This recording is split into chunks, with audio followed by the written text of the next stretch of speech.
안녕하세요. 명언과 경험을 이야기하는 영어 강사 한적입니다. 네, 오늘은 시간 관리에 대해서 이야기를 해보겠습니다. 네, 제가 바빴습니다. 엄청요. 그러니까 시험 기간이라 바쁜 건 당연한 건데 이게 코로나 때문에 주간고사를 대부분 안 봤거든요. 그래서 그러는 바람에 시험 범위가 기말고사 때 두 배가 된 거예요. 대부분의 학교, 대부분의 학년이 거의 두 배가 돼가지고 엄청 바빴습니다.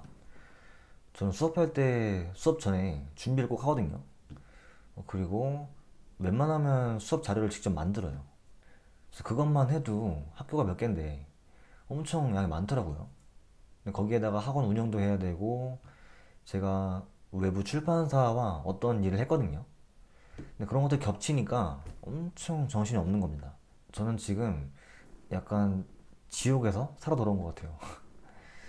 그 당시에는 막 뇌가 쪼이는 느낌이라고 해야 되나? 엄청 신경 쓰고 바쁘고 하면 그런 느낌이 들거든요. 그래서 그런 게 자꾸 발생하고 되게 빠져나갈 수 없는 수렁처럼 느껴졌었는데 지금 끝나고 나니까 드는 생각이 좀 있습니다. 일단은 뭐 시간 관리가 중요하다 이런 건데 더 중요하고 좀 무서운 거는 앞으로 이런 일이 또 있을 수 있겠다. 생각보다 자주 있을 수 있겠다. 이런 거였어요. 근데 그런 말 있잖아요. 상황이 낫기를 바라지 말고 너가 더 나아지길 바래라. 근데 그러니까 보아하니 바쁠 일이 많을 것 같은데 차라리 내가 더 나은 사람이 돼서 다음번에는 좀 더 수월하게 하면 좋지 않을까. 네, 그런 생각이 듭니다. 네, 그리고 제가 이번에 어느 순간에 진짜 위기를 직감한 거예요. 와, 나 어떡하지? 진짜 큰일 났다. 이거 못하겠다. 잘못하면 큰일 나겠는데? 자꾸 이런 위기감이 드니까 이제 제가 살기 위해서 그동안 읽었던 수많은 책들 중에 지금 상황에 도움이 될 만한 내용들을 다시 복습을 했어요. 그런데 그게 주로 시간 관리에 대한 거더라고요. 그 내용들을 제 삶에 적용했고 응용을 했습니다. 근데 그랬더니 확실히 효과가 있더라고요. 그것 덕분에 살았어요. 저는 그래서 앞으로 또 바빠질 미래의 저를 위해 약간 정리하는 개념으로 영상을 찍고 있는 겁니다. 물론 이 영상을 보시면 되게 바쁘거나 힘든 상황을 이겨나갈 때 엄청 도움이 되실 거예요. 제가 직접 읽었던 거를 제 상황에 직접 적용해보고 유용한 걸 말씀드리는 거니까 되게 도움이 될 거예요. 예, 첫 번째부터 말씀드릴게요. 첫 번째는 계획이에요. 이걸 간단히 한마디로 요약하면 1보 후퇴, 10보 전진 이겁니다. 예, 그런 말이 있죠. 1시간의 계획은 10시간의 실행을 절약해준다. 그러니까 할 게 많을수록 바쁠수록 오히려 차분하게 앉아서 일단 심호흡 한번 하고 계획을 세워야 됩니다. 이게 시간에 쫓기면요 그냥 막 일을 처리하기 쉬운데 그렇게 하면 끝이 안 나요.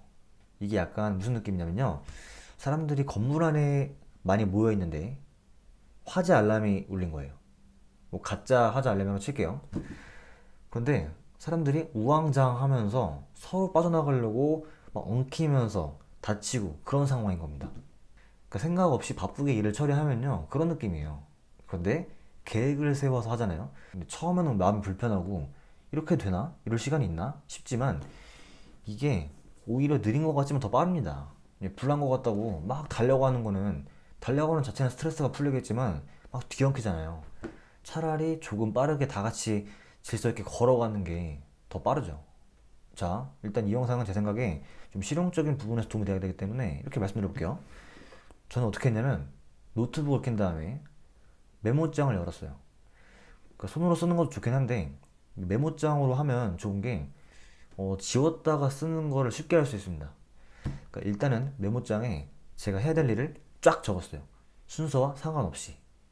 그 다음에 급한 일 위주로 잘라내기 한 다음에 붙여넣기 해가지고 위로 올렸어요. 급할수록 위로 올라가 있는 거죠.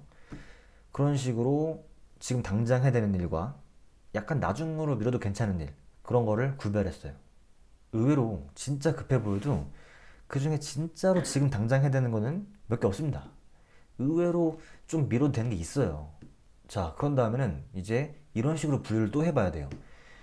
이거는 내가 무조건 직접 해야 돼. 이거는 굳이 내가 직접 할 필요가 없는데? 이런 거요. 그래서 그런 것들을 남에게 부탁을 하거나 위임을 해야 됩니다. 이게 어느 순간까지는 혼자 감당이 되는데 어느 순간부터는 절대 안 돼요. 자, 이런 식으로 일종의 교통정리를 한 후에 일을 시작해야 돼요. 이건 오히려 바쁠수록 해야 되는 거예요. 자, 두 번째, 가치평가. 이것도 한 문장으로 요약해서 말씀을 드리면요.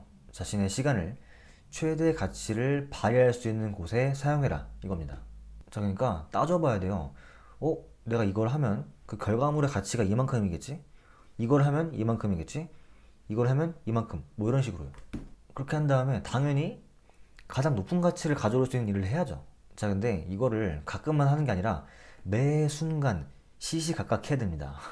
자, 이게 얼핏 공감이 안 갈 수가 있어요. 그런데 이게 공감이 안 가잖아요? 그러면 지금 별로 안 바쁜 거예요. 바쁘면 무슨 일이 벌어지냐? 내가 A를 하기로 마음을 먹으면 B를 못 하는 거예요. 기회비용의 개념이 들어가는 거죠.